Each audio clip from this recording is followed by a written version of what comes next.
Bonjour à tous, cette semaine sur VOA Afrique, on parle de la reprise des championnats européens. Ça y est, le coup d'envoi de la saison 2018-2019 a été donné dans la plupart des championnats européens, sauf en Italie et sauf en Espagne. On va commencer par l'Angleterre et l'Angleterre avec cette victoire qui était assez attendue, mais une victoire du champion en titre, Manchester City, qui a battu Arsenal 2-0. Arsenal, nouvelle version avec son entraîneur Unai Emery. Ça ne s'est pas bien passé pour les Gunners sur ce premier match de la saison.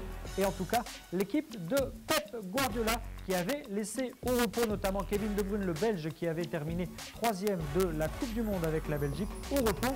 En tout cas, Pep Guardiola et les Citizens sont déjà d'attaque pour cette nouvelle saison en Première Ligue. L'autre club en forme, c'est bien évidemment Liverpool. Liverpool qui a gagné facilement 4-0 face à West Ham.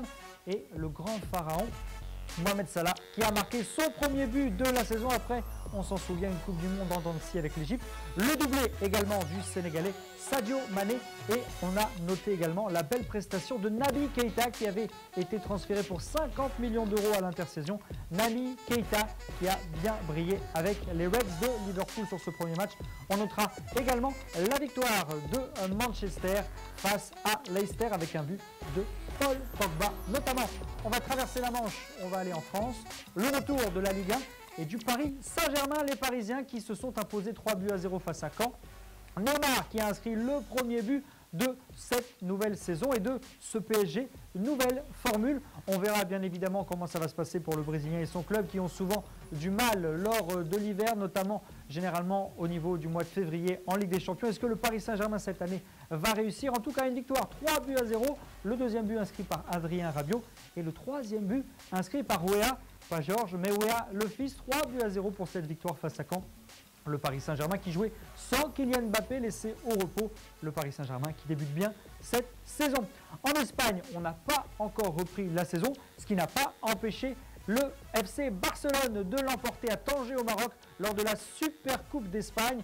Une victoire face à Séville, 2-0 grâce à des buts de Piqué et d'Ousmane Dembélé. On va suivre bien évidemment là encore ce FC Barcelone, nouvelle formule.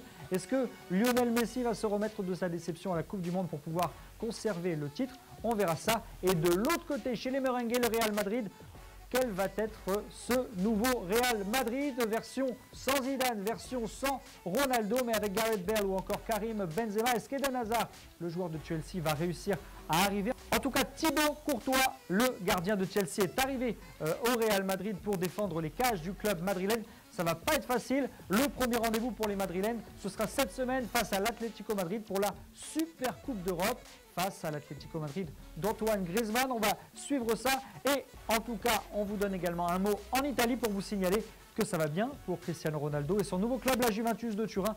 Un match amical face à la réserve de la Juventus, une victoire 5-0. C'était plutôt un match d'entraînement pour le champion transféré pour 100 millions d'euros. Et Cristiano Ronaldo qui a marqué 2 buts. Paolo Dybala a également inscrit 2 buts pour la vieille dame. Une victoire 5-0, une victoire bien évidemment anecdotique. On va suivre en tout cas ce calcio intéressant avec l'Inter de Milan, avec le Milan AC qui se renforce en vue de cette saison. Qui sera champion en Angleterre, en France, en Espagne, en Italie, également en Allemagne? Vous nous laissez vos réponses et comme d'habitude, vous likez, vous partagez, vous commentez. On se dit à très vite sur VOA.